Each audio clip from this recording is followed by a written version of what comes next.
Hello, and welcome to Keeping Abreast with Karen. Thanks for joining us for another Thankful Thursday. And today we are interviewing Laura Clement. Hi, Laura. Hello. Laura is the youngest of four children to Chris and Donna Clement of Metairie, Louisiana. And she has described herself to me as a rose amongst three thorns. So Laura has three brothers, and I can empathize with the joys of having brothers because um, I have two myself. But your brothers are very charming and They really are. good guys. They're great guys. So today, Laura is representing her family in her mother's memory as we discuss the Donna Thiele Clement Award. This award came to be recently, and the inspiration for it stems from the kind of person that Donna, your mother, was and how she lived her life before she succumbed to breast cancer in 2018. This award is presented to an outstanding volunteer in the cancer community. And the first presentation was made at our 2019 Sip to Save event. And it was given to a lady whose name is Denise Duplantis. She was nominated by our friends at Oxnard Health Systems. And the entire Clement family gathered to bestow the award on Mrs. Duplantis. Laura, you had sent some notes to me in advance about your mom. Could you please talk to us about your mother's unconditional love and how close your family is, even in her absence? Sure. As you know, there's no greater love than a mother's unconditional love. And, I do believe that God chooses a mom for each person that's best for them. But my mom, she totally took it to the next level. She raised the bar. She was always so welcoming, and she made everyone feel so special. And to give you an example, when my three brothers got married, we no longer took a picture of a family of six. The day they married, my sister-in-laws became family, and they were a part of our family. And my mom didn't believe in in-laws. She believed that once you joined our family, you were truly a part of it. And the best presents they gave us is a parent can give you as siblings, right? And they gave me three brothers, which, it was hard growing up with them, but I'm blessed to have them now, and we've been there for each other through all of this. So How wonderful to have such an inclusive family bond. That means so much, yeah, and you can accomplish so much as a family, as a team, for sure. right. And you often describe your mother as having been very deeply faithful, and during her illness, she participated in some drug trials and had some very severe side effects. Can you describe to our listeners what she endured and why she participated in the trials? Sure. She participated in some trials at MD Anderson in Houston. She was poked and prodded, and she had lots of tests and blood work done. Unfortunately, those trials didn't help her, but it did give the doctors some information, some further research information for the future. She was able to do her last trial here in Metairie at her oncologist, her office in Metairie. And she was very excited about this trial. It had a lot of hope. And, she would spend the entire day at the doctor's office, and I would be with her. And she told me, she's like, Laura, I'm not doing this for me. She's like, I'm doing this for the benefit of you and my granddaughters and for future generations, and hope that they can find a cure for this breast cancer. So That's a tremendous example of her selflessness. Right. And one of her side effects was from this particular trial, the medication made her walk diagonally. She could not walk in a straight line. So unfortunately, she had to be taken out of this trial and start the chemo again. So, Wow. she did try everything that she could. Amazing. During your mother's battle with breast cancer, you mentioned that she would find the strength to participate in family occasions, milestones, even when her energy level was completely depleted, because on top of dealing with the breast cancer treatments, she endured lupus. Correct. So and that's a tremendous fatigue factor all by itself. Mhm. How did your family get through those tough days, and how did they help her get through those exhausting days? Yeah, so my mom, she had this special gift, and she had this. It was mind over matter, and it's something that I can't really describe because it was something that she had. She didn't fight. Mhm. She didn't fight the fight to stay in bed. She said she fought the fight to make memories with her grandchildren, and she didn't want to miss events. So she was able to get herself to go to different events.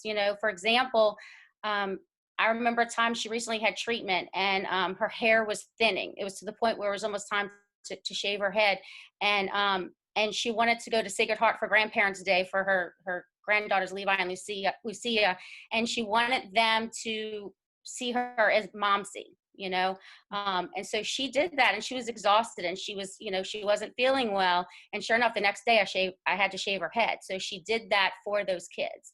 A few other things she did was, she made sure she visited her grandchildren who live in Houston. She made all their birthdays, their sacraments. She made sure she was there for that. But something else, that's something bigger that she did too, was like for me personally and my brothers, is she had a chemo treatment. And those of you who've had the chemo, that chemo can just wipe you out, and you can spend days in bed. And we had the big lymphomaniac party the next night, and she was like, I'm not missing this. This is a time for our family. It was a great fundraiser. She put on her 70s costume. She had her wig on. She was ready to go. We have the best pictures of her there. And she did it. I don't know how she did it. I don't think I could personally do it, but she did it, and she was there, to make memories with us. you know um and like I said, if she was alive today, she would be your biggest supporter, your biggest fan, because everything that your foundation stands for is what she believed in. And so I think she brought us together, because this is truly what she believed in. And that is very succinct in why we named this award for her, because of her selflessness, her strength, her courage, her ability to dig deep when there was nothing left to dig for. Mhm. Um, that's Mhm. that's the kind of person that we want to honor annually to make your mother's memory carry forward. Um, Laura, you described your mother's passing as very peaceful as the family was finishing a rosary. In the last precious moments of her life, your mom found the courage to share some very tender, some very special thoughts with the family. Yes, let me go back just a little bit.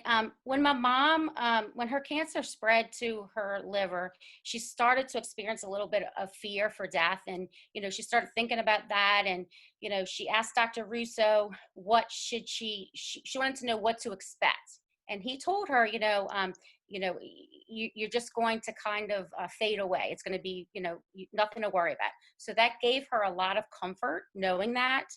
Um, and then after she was taken off that final trial, they decided to, do the chemotherapy, and they ended up treating it aggressively. And they gave her a double dosage of the chemotherapy, which in the long run, the chemo ended up killing her rather than the cancer.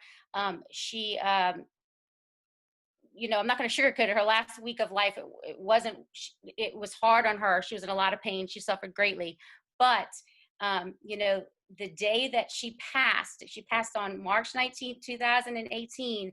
And not only was it my dad's birthday, it was also St. Joseph's Day, which he's the patron saint of a happy death. And just to let I would go visit her every morning from that 5 a.m. to 6 a.m. time. And, we spent a lot of time. When I got there, they had her propped up in her bed. She was cheerful. She was very excited. The nurse said that she was watching the clock for me to get there. And we discussed a few things. I was so concerned about getting that Thanksgiving and Christmas Day turkey right, and I'd always prepared for it, but I didn't know how to bake it. So she went through all the steps with me as best she could.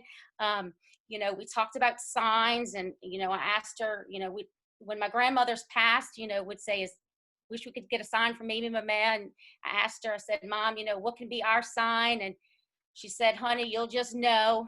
And sure enough, I know, I get the goosebumps from my head to my toes, and I know that's my mom, and so I went to school later that day, and I got a text message from my dad saying, y'all need to get to the hospital, as soon as possible.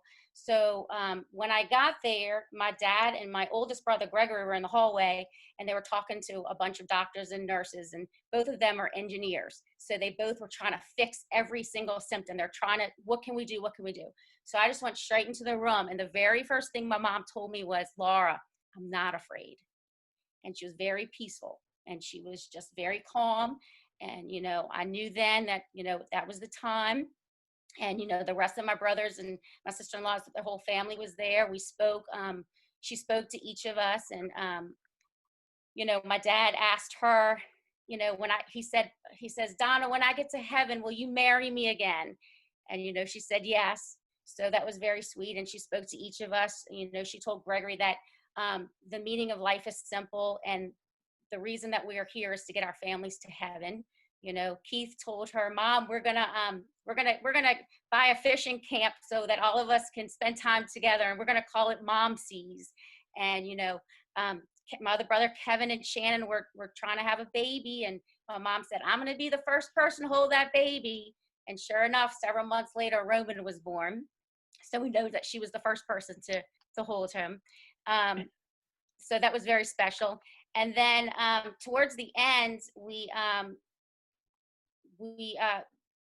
my mom started talking to us, and we were very fortunate that my mom was able to share her experience crossing over, and she spoke to, she told us to continue going to church and to pray for her, and that she'll always continue to pray for us. And she said that, she said for us, she told us when she'd see a relative that was in heaven, she would say their names. She named all the relatives that she saw, and she named each grandchild one by one. It was very peaceful. My oldest brother experienced something that I cannot even begin to tell you. He'll have to share that story because I can't do it justice. But before she closed her eyes, she told us, she said, pray now and forever. And that was what she told us. And we had the rosary praying in the background. And as soon as the rosary ended, she closed her eyes for the last time. And we looked at the time, and it was 3:00, which is the hour of the Divine Mercy. So it was a very special time. Well, I'm going to try to compose myself to wrap up this interview. The Donna Thiele Clement Award is reserved for special earth angels who are called to help cancer patients in their time of need. If you know of a volunteer who should be recognized for their selfless contributions to cancer patients, who give of themselves without expectations in return, please email your suggestions or nominations to me at Karen@KTSRBI.com or Chuck@KTSRBI.com. Laura, I can't thank you and the Clement family enough for your constant and wonderful support of KTSRBI. And thank you more than anything for allowing us to honor your mother every year, because her memory is incredibly special, and we can keep it alive this way.